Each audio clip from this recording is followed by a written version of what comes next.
AC परिपथ के मार्ग में जो धारा के मार्ग में जो रुकावट उत्पन्न करे उसको प्रतिरोध कहते हैं। ये जो प्रतिरोध है 3 प्रकार से मिल रही थी, या तो प्रतिरोध R के द्वारा, या प्रेरण कुंडली L के द्वारा, या संधारित्र C के द्वारा। ये तीनों ही प्रतिरोध का काम करते हैं। लेकिन तीनों परिपथों को जब हम अपनी घरवाली बिजली अर्थात प्रत्यावर्ती धारा से जोड़ते हैं तो 3 अलग अलग रिजल्ट हमको प्राप्त होते हैं। R की स्थिति में वोल्टेज और धारा समान कला में होते हैं, अर्थात वोल्टेज और धारा एक साथ ही प्रवाहित होते हैं। लेकिन जब L की बात करते हैं तो प्रत्यावर्ती वोल्टेज आगे होता है और प्रत्यावर्ती धारा पीछे होती है। कितनी पीछे होती है? 90 डिग्री पीछे होती है। एक चीज और हम L परिपथ में सिद्ध कर देते हैं कि L परिपथ की जो प्रतिरोध है वो प्रतिरोध नहीं होती। L परिपथ की जो प्रतिरोध होती है उसको हम कहते हैं प्रेरण प्रतिघात, XL बराबर ओमेगा है। संधारित्र के प्रतिरोध को प्रतिरोध नहीं कहते, उसके प्रतिरोध को धात्रीय प्रतिघात कहते हैं। इसका मान 1/ओमेगा c हो जाए। यहां पर जब आप वोल्टेज आरोपित करोगे V = V0 sin omega t, तो धारा का मान I = I0 sin omega t plus π/2 आएगा। अर्थात इस स्थिति में धारा आगे होगी और वोल्टेज, मैं आपको उदाहरण दे सकता हूं। घरों में तारों का उपयोग करते हो तो जैसी वोल्टेज आरोपित करते हो वैसी धारा प्रवाहित होने लगती है। अगर ऐसा ना होता तो घर में किसी भी उपकरणों को जोड़ने के लिए हम तारों का उपयोग नहीं करते, क्योंकि तार है तो L। जब आप किसी ट्यूबलाइट को देखोगे, ट्यूबलाइट को ऑन करोगे, सिंपल सी बात है, उसमें एक चौक कुंडली लगी होती है। सरल सी बात है, वो चौक कुंडली मतलब प्रेरण कुंडली होती है। ट्यूबलाइट को जब आप जलाते हो तो वोल्टेज आरोपित करते हो, थोड़ी देर बाद धारा पहुंचती है। सही बात है कि नहीं है? फिर वो सकपक आके जलती है, फक। सर इसमें माइनस क्यों? इसमें प्लस। तो वोल्टेज और धारा ये मैं सिद्ध करूंगा। जब L परिपथ पढ़ाऊंगा तो मैं सिद्ध करूंगा कि धारा वोल्टेज का जी समीकरण आएगा और धारा का जी आएगा। सिद्ध करूंगा, उससे ये स्पष्ट हो जाएगा कि धारा बाद में पहुंचती है और वोल्टेज। ऐसे कंडेंसर C, पंखे का कंडेंसर C होता है, उसका प्रतिरोध भी सिद्ध करूंगा कि उसका प्रतिरोध XC बराबर 1/ओमेगा c होता है। सेकेंडली, जब पंखे को चालू करते हैं तो जैसे ही चालू करते हैं वो पक्का पहले ही चालू हो जाता है, मतलब धारा पहले पहुंच जाती है और वोल्टेज बाद में पहुंचता है। मैं सिद्ध करूंगा लला, छोटी लला। 7 परिपथों में से मैं शुरुआत कर रहा हूं। सबसे मेरा पहला परिपथ जिसको अपन R परिपथ के नाम से जानते हैं, अर्थात एसी स्रोत से जब कोई प्रतिरोध R लगा हो तो वोल्टेज और धारा में संबंध स्थापित करो। संबंध स्थापित करो मतलब ये समीकरण सिद्ध करके आओ कि ये समीकरण आती है कि नहीं आती। लो, कोई टेंशन नहीं है। हमने यहाँ पर क्या ले लिया? एक R ले लिया। R में हमने बाहर से क्या आरोपित किया? वोल्टेज आरोपित किया। किसी उपकरणों को जब आप किसी बिजली से जोड़ दोगे, घरवाली धारा वोल्टेज से जोड़ दोगे, तो जैसे ही जोड़ोगे वैसे ही वोल्टेज तो प्रवाहित होने लगेगा। जे एसी स्रोत है मतलब घरवाली बिजली है, इससे हमने प्रतिरोध को जोड़ दिया, वोल्टेज आरोपित किया तो धारा भी बहने लग गई। लेकिन और इनमें संबंध स्थापित करना है। आप तो जानते हो आरोपित हुआ वोल्टेज कितना होता है? V = V0 sin। ओम का नियम लगाया, V और V0, ओम का नियम लगाया तो V बराबर IR होता है, V0 बराबर I0R होता है। दोहराओ मत, तो V बराबर IR रख रहे हैं और V0 बराबर I0R रख रहे हैं। मुझे मालूम है आप जानते हो। इन दोनों मान यहाँ रख दो, सिंपल सी बात है। ये हो गया आपका IR = I0R sin omega t। R से R कैंसिल हो गए और आ गया I = I0 sin omega t। ये हो गया समीकरण नंबर 2। जी है प्रत्यावर्ती वोल्टेज और जी है प्रत्यावर्ती धारा। समीकरण 1 और 2 से स्पष्ट है कि जब एसी स्रोत में प्रतिरोध R लगा हो तो वोल्टेज और धारा कैसे होते हैं? समान कला में होते हैं। होती हैं, मैंने ले अपनी बात सिद्ध कर दो कि वोल्टेज और धारा क्या होती हैं, आर परिपथ कंप्लीट हुआ। पहले से लिख के बैठ गए तुम लोग, ठीक है, साथ साथ में लिखा करो, बंद कर दो रजिस्टर, सिंपल, चलो खुले रह दो, ठीक है। सिंपल सी बात है, जब आर परिपथ की जगह हम दूसरे परिपथ की बात कर रहे हैं और वो एल परिपथ, सरल सी बात है, Isn't it all of you? L परिपथ। चलिए, जब एसी स्रोत से प्रतिरोध की जगह अब कौन लगा हो, तो दो बातें निकालेंगे, विद्युत वाली दो बातें क्या निकालेंगी, एक तो एल परिपथ के प्रतिरोध को क्या कहते हैं बिटिया, बिटिया प्रेरण, 5 बार बोलो, जिसका मान होता है एक्सएल बराबर।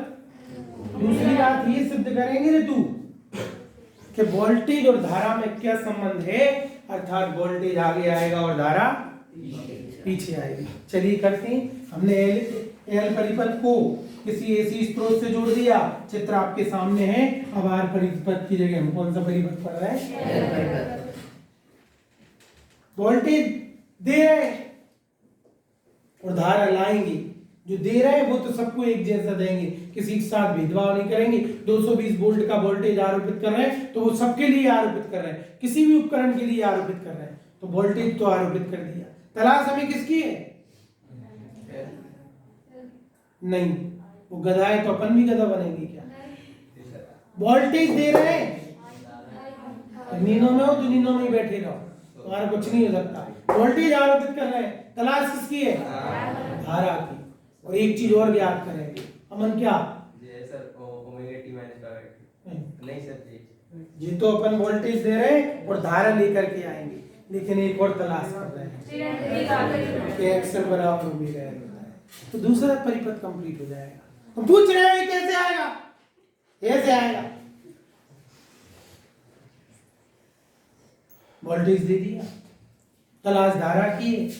जब एल को पढ़ाया था तो फैराडे का नियम लगाया था, और फैराडे के विद्युत चुंबकीय प्रेरण का नियम केवल खुशी बताएंगी, फैराडे के विद्युत चुंबकीय प्रेरण के द्वितीय नियम से। ये जो वीडियो है ये सैकड़ों लोग देख रहे हैं, सैकड़ों, तुम नहीं पढ़ पा रहे लाइव टेलीकास्ट में, कष्ट हो रहा है, तुम्हें समझ में नहीं आ रहा, तुम्हें नानी याद आ रही, ऐसे गधा हो, पढ़ना न लिखना घर पे। यस खुशी, वेरी गुड बिटिया, v बराबर d∅/dt, वेरी नाइस बिट्टो।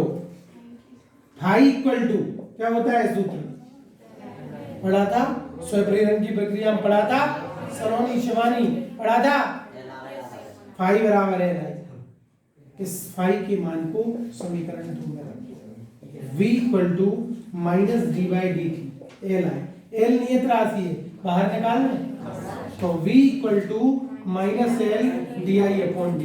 तलाश तुम्हें किसकी है, दिया क्या है और तलाश किसकी है, दे क्या रहे हो, दे रहे हो वोल्टेज, तलाश है धारा की, राइट हो जाओगे।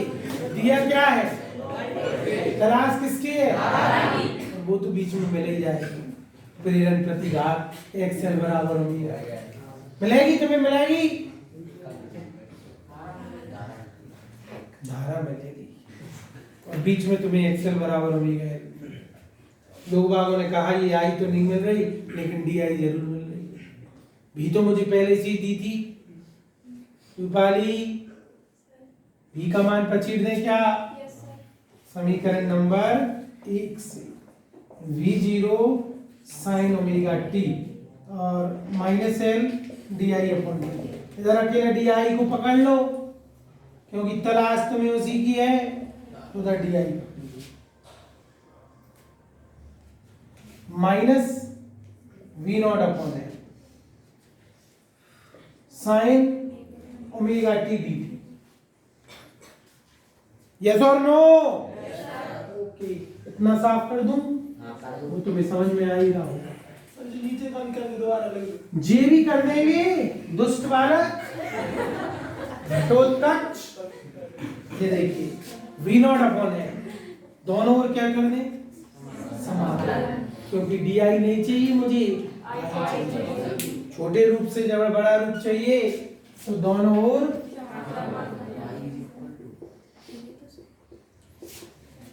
समाकलन करने पर ये D I minus V naught upon L sine omega T D T, constant का समाकलन नहीं होता, बाहर निकाल दो। डी आई का आई साइन ओमेगा टी का समाकलन होता है बटा, ये तराशियों को फिर पचीते लिख दो, I equal to minus V zero upon, वाह वाह वाह, ये ओमेगा एल याद करो। अच्छा माइनस भी बाहर आ गया। अच्छा ये माइनस चिन्ह बेटा केवल दिशा, बीच में नहीं गधा, ये माइनस केवल दिशा को दर्शा रहा था, तो अपन ने या करके लिख दिया, माइनस हटा दिया। ये केवल काय को दर्शाता है, दिशा को, इसको लगाने की जरूरत नहीं, ध्यान रखना है, ये नहीं गलत हो जाएगा। ठीक है, साइन का हो गया माइनस, अब एक माइनस बाहर निकाल लिया। Isn't it? Yes or no?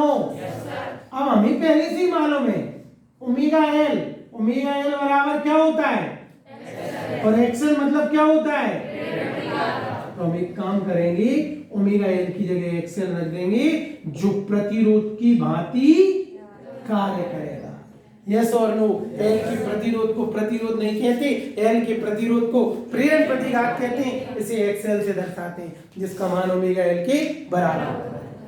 हमें पता है एल परिपथ में वोल्टेज आगे और धारा पीछे, तो cos थीटा को आप लिख सकते हो साइन 90 माइनस थीटा होता है। साइन 90 प्लस थीटा भी cos थीटा होता है, और साइन 90 माइनस थीटा भी cos थीटा होता है। विशाल 90 प्लस थीटा क्यों नहीं लिखा? क्योंकि हम जानते हैं एल परिपथ में वोल्टेज आगे, धारा, तो हमने cos थीटा को कन्वर्ट कर लिया साइन बोलो रे पाई बाई 2 माइनस का अंदर गुणा कर दो, ये ऋण का हो जाएगा, ये धन का हो जाएगा, तो ये हो गया साइन माइनस अंदर पहुंच गया, ये ओमेगा टी प्लस का हो गया और पाई बाई 2 माइनस का हो गया। ओमेगा एल की जगह क्या होता है? अब जल्दी से बता दो, वोल्टेज बटे प्रतिरोध, V बराबर आई आर, तो I बराबर V अपॉन आर, आर की जगह कौन है?